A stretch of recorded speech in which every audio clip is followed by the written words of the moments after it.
ये आवाज़ उठाता था, वो कहता था कि हमें सोचने की आज़ादी मिले। वो चाहता था, नारू चाहता था कि हमें बोलने की आज़ादी मिले। नारू चाहता था कि हमें आज़ादी मिले कि हम अपनी मर्ज़ी से अपनी ज़िंदगी को गुजार सकें। तो इतना ज़्यादा नहीं था, सिर्फ फेसबुक पे उसको चंद एक पोस्टें लगाता था कभी कभी, वो भी उसका कोई एजेंडा नहीं था, कोई उसका सियासी एजेंडा नहीं था। तो ये कोई जुर्म नहीं है, सोशल मीडिया पे वो एक्टिव था, लेकिन इतना ज़्यादा भी नहीं था। वो इलेक्शन पे क्रिटिसाइज़ करता था, उसमें उसको धमकियाँ मिलनी शुरू हुई। तो मैंने फेसबुक पे उसने लगाया कि मुझे धमकियाँ देते हैं कि आपको घर में घुस के मारेंगे। तो उसने कहा कि अगर तुम मर्द के बच्चे हो तो सामने आओ। उसने ये स्टेटस लगाया तो मैंने फ़ोन किया फैसलाबाद से कि मुदस्सर नारू, हमारा जो है ना वो सियासत से कोई ताल्लुक़ नहीं है, हम एक गरीब घराने से ताल्लुक़ रखते हैं, हमारा कोई जागीरदाराना बैकग्राउंड नहीं है, कोई भी हुकूमत आएगी हमें उससे कोई फ़र्क नहीं पड़ेगा, लेकिन तुम इस हद तक ना जाओ कि तुम्हें धमकियाँ मिलनी शुरू हो जाएँ और लोग तुम्हें मारने की बातें करें। तो वो कहने लगा नहीं, ऐसी कोई बात नहीं है। तो जब मेरा बेटा अपनी मिसेस के साथ, सदफ चुगताई के साथ कागान में पिकनिक ट्रिप पे गया ईद के ऊपर 2018 में, तो 20 अगस्त 2018 को वो लापता हुआ। अपनी बेगम को ये कह के कि मैं साइड पे जा रहा हूँ थोड़ी देर वॉक करने के लिए, तो वहाँ से वो वापस नहीं आया। तो उस वक़्त से हम दर बदर ठोकरें खा रहे हैं। बूढ़े वालिदैन, कभी हम मिशन में जा रहे हैं, कभी JIT में जा रहे हैं। 7 JIT जो मानसेरा में हुई हैं वो मैंने अटेंड की हैं बजाते खुद। और JIT में जो DPO हैं वो मुझे लतीफ़े सुनाते हैं और मुझे कन्विंस करने की कोशिश करते हैं कि मेरा दिमागी तवाज़ुन ठीक नहीं है। ये पाकिस्तान में एक सीनियर सिटीज़न की ये इज़्ज़त की जाती है कि उस बूढ़े बाप को ये कहा जाता है कि तुम्हारा दिमागी तवाज़ुन ठीक नहीं है। DPO मुझे कहता है कि मुझे इसमें कोई ऐसी स्मेल नहीं आ रही कि आपके बेटे को उठा लिया गया होगा। वो मुदस्सर कोई ऐसी चीज़ तो नहीं है कि मुदस्सर को उठाने से मुल्क की इकानमी बेहतर हो जाएगी। मुदस्सर को उठाने से मुल्क में ज़रा मुबादला आना शुरू हो जाएगा। मुदस्सर को क्यों उठाएंगे? जिन लोगों को एजेंसियों ने उठाया होता है मुझे स्मेल आ जाती है, लेकिन मुदस्सर के केस में मुझे स्मेल नहीं आ रही। तो JIT का ये हालत था कि JIT में कोई भी एजेंसी का ज़िम्मेदार आदमी नहीं होता था। DPO के साथ ISI का एक सूबेदार बैठता था और सूबेदार के कहने पे इन्वेस्टिगेशन ऑफिसर जो है वो तब्दील होते थे।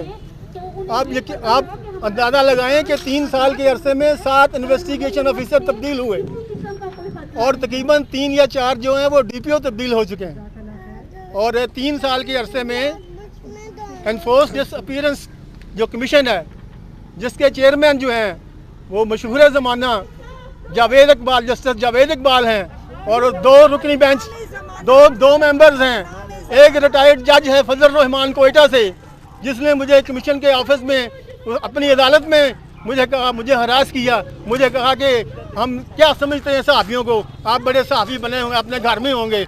मैंने कहा मैं तो सहाफ़ी नहीं हूँ, मैंने तो कुछ भी नहीं कहा। उसने कहा जी मैं देख लूँगा, हम नहीं समझते कुछ भी सहाफ़ियों को। तो ये जो नारू का है ये एक नारू का मसला नहीं है, एक नारू का मसला नहीं है, पूरी सहाफ़ी बरादरी का मसला है। और हम भी सिर्फ नारू की बात नहीं कर रहे, हम जस्टिस की बात करते हैं।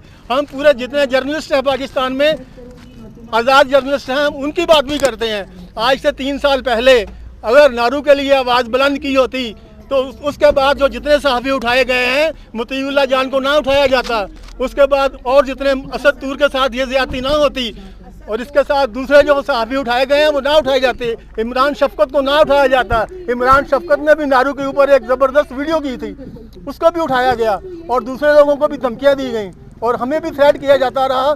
और इसमें आपको और चीज़ बताऊँ मैं कि जब कमीशन में मैंने एप्लीकेशन दी थी, लेकिन वहाँ की पुलिस ने, खैबर KPK की पुलिस ने जानबूझकर उन्होंने ये होशियारी की कि FIR जो है वो उसकी मिसेस के नाम से जारी उन्होंने काटी। उन्होंने मेरे नाम से FIR नहीं काटी, वो इसलिए कि सदफ एक औरत है, उसके पास एक बच्चा है, उसको हरास किया जा सके। और फिर जुल्म इतना है कि सदफ की पूरी फैमिली उस वक़्त कोविड में मुब्तला थी, जिस वक़्त कागान की पुलिस ने चालान पेश किया वहाँ के बालाकोट के मजिस्ट्रेट की अदालत में कि ये जो केस है इसको खारिज किया जाए, और उसके समन जारी किए और फिर नॉन बेलेबल वारंट जारी किए सदफ चुगताई के जो फौत हो चुकी है।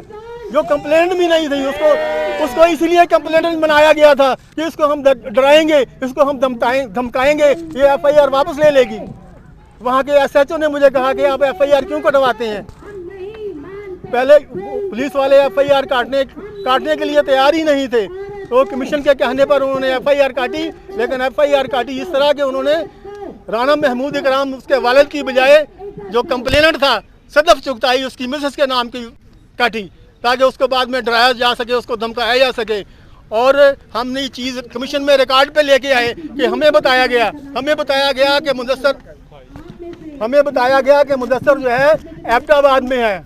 हमें ये इतला मिली कि मुदस्सर जो है एबटाबाद जो इनके डिटेंशन सेंटर हैं वहाँ पे मौजूद है, ये हमें इतला मिली। इसके अलावा सदफ चुगताई जो बेकन हाउस की नेशनल यूनिवर्सिटी जो है वहाँ पे वो पढ़ाती थी, वहाँ पे एक बंदा गया खुफिया एजेंसी का, उसने उसे कहा कि अपना फ़ोन जो है ये बंद करके दूसरी जगह पे रख दो। हमारे पास एक ऐसा सिस्टम है जो हम बात करते हैं तो फिर भी ये अगर फ़ोन बंद होगा तो फिर भी ये बात हमारी जो है ना वो रिकॉर्ड होती है। तो उसने कहा कि अगर आप ये सोशल मीडिया पे जो कैंपेन उन्होंने उस वक्त शुरू की थी, अगर आप लोग ये बंद नहीं करेंगे तो आपका जो आदमी है उसकी मुश्किलात बढ़ जाएंगी और आपके लिए भी मुश्किलात बढ़ जाएंगी। हो सकता है कि मॉडल टाउन पुलिस का एसपी आपके खिलाफ नार्कोटिक्स का केस जमा करवा दे। और उस वक्त से ये बंदे को कत्ल करना कोई बुलेट से कत्ल करना नहीं होता, ये बंदे को टेंशन से मार देते हैं, उसको हरास कर करके मार देते हैं। तो सदफ चुगताई की जो मौत है वो आम हालात में नहीं हुई, उसको बहुत ज़्यादा हरासमेंट थी, उसको मैसेज भी मिलते थे, इस किस्म के उसको मैसेज भी मिलते थे। और मैं एक और बात बताऊं जो आपको किसी को भी नहीं मालूम, मेरा ना इस वक्त हमने किसी को बताई है कि सदफ चुगताई जो है, सदफ चुगताई की नेशनलिटी है वो कैनेडियन नेशनलिटी थी। सदफ चुगताई की कैनेडियन नेशनलिटी थी और उसके जो मुदस्सर नारू के दोस्त और उसके मुश्तरका दोस्त जो थे वो फ्रांस का एक बंदा था और वो बहुत ही पढ़ा लिखा बंदा था, पीएचडी उसने की हुई थी। उसकी वजह से शादी से पहले सदफ चुगताई को भी आईएसआई वाले बुलाते थे और उसका इंटरव्यू करते थे, और शादी के बाद फिर मुदस्सर महमूद भी उनकी हिट लिस्ट पे था और उसको बुलाते थे और उसको थ्रेट मिलते थे। तो ये सारा जुल्म हमारे साथ आ रहा है। मेरा अपना बैकग्राउंड आपको बताऊं कि हमारे साथ कितने जुल्म हुए हैं। हमारी फैमिली जब इंडिया से माइग्रेट होके आई तो हमारे 4 फादर्स को कत्ल किया गया, इंडिया वालों ने कत्ल किया। लेकिन 1971 में अंकल नियाजी के साथ मैं भी ढाका में मौजूद था, तो 3 साल मैंने नियाजी के साथ जेल काटी, मैंने इंडिया की जेल काटी। लेकिन वो इंडिया की जेल इससे कहीं बेहतर थी। कम से कम मेरे घर वालों को पता था कि हमारा बेटा जो है, मेरे वालिदैन को ये पता था कि हमारा बेटा इंडिया की कैद में है। लेकिन हमें पता नहीं है, पाकिस्तान में रहते हुए हमने इतनी कुर्बानियाँ दी हैं, हमें नहीं पता कि हमारा बेटा किधर है। अब मुझे ये सिला हमें ये मिल रहा है कि मेरा बेटा 3 साल से जेल में ऐसी खुफिया जगह पे है कि हमें पता नहीं कहाँ पे है। तो वहाँ पे क्या होता था, रेडियो मैसेजिंग होती थी, हमारे पैगामात नशर किए जाते थे यूएनओ की तरफ से। रेडियो लेके आते थे यूएनओ वाले, रेडियो पे मैसेजिंग होती थी, खतो किताबत होती थी। हमें चीज़ें जो हैं गिफ्ट हमारे घर वाले हमें वहाँ पे भेजते थे, पोस्ट में हमें चीज़ें पहुँचती थी। यहाँ तक था, यहाँ पे तो हमें कम्युनिकेशन ही नहीं है, पता ही नहीं है कि हमारा बेटा कहाँ है। एक हमारे बेटे की बात नहीं है, हज़ारों लोग जो लापता हैं। अताउल्लाह मेंगल ने क्या कहा, उसने कहा कि 500 बंदा इन्होंने वादा करके रिलीज़ किया, 5000 उठा लिया। तो ये तो मानते ही नहीं है कि हमारे पास बंदा नहीं है। तो कमीशन में देखो, इनकी वेबसाइट पर जाके देखो कितने बंदे हैं जो लापता हैं। ये कहते हैं हमारे पास कोई बंदा ही नहीं है, हमने कोई बंदा उठाया ही नहीं है। तो पाकिस्तान ये कोई सिक्योरिटी स्टेट नहीं है, ये जमहूरी मुल्क है। हम तो आइन ने जो हमें आज़ादियाँ दी हैं वो हम लेंगे। एक बात मैं मतीउल्लाह जान आपको बताना चाहता हूँ कि जब पहली दफ़ा हमने एप्लीकेशन दी यूएनओ में, तो यूएनओ ने एक 12 सफ़हात पर मुश्तमिल लेटर लिखा हुकूमत पाकिस्तान को। तो उसमें क्या था, उसमें मतीउल्लाह जान का पहली लाइन से शुरू हो गए 12वें सफ़े के एंड तक मतीउल्लाह जान का नाम शामिल था कि पाकिस्तान में सहाफ़ियों के साथ ये होता है। उन्होंने लिंक किया मतीउल्लाह जान के वाक़ियों को, मतीउल्लाह जान को ऐसे उठाया गया और उसको ये कहा गया। तो ये सूरत हाल है। दूसरा लेटर भी उन्होंने लिखा हुकूमत पाकिस्तान को, लेकिन इनको कोई फ़र्क नहीं पड़ता। तो पहला लेटर उन्होंने पब्लिक किया था 3 महीने के बाद, दूसरा लेटर भी उसको भी 3 महीने हो गए, वो भी शायद 1-2-4 दिन में वो भी पब्लिक हो जाएगा। तो मेरी आप लोगों से यही अपील है कि आप सिर्फ नारू का ले लिए, सबके लिए आवाज़ उठाएं। सिर्फ एक सहाफ़ी की बात नहीं करता हूँ कि मेरा बेटा सहाफ़ी है इसलिए उसके लिए आवाज़ उठाएं। हर आदमी पाकिस्तान में जो सोशल मीडिया पे एक्टिविस्ट है, जो आज़ादी मांगता है, जो आइन के मुताबिक उसके हकूक़ हैं वो मांगता है, उसको उठा लिया जाता है।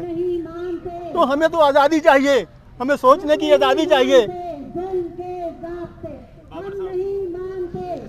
एक मिनट जरा मुदस्सिर का भाई, बाजियाब करो, बाजियाब करो, मुदस्सिर को बाजियाब करो।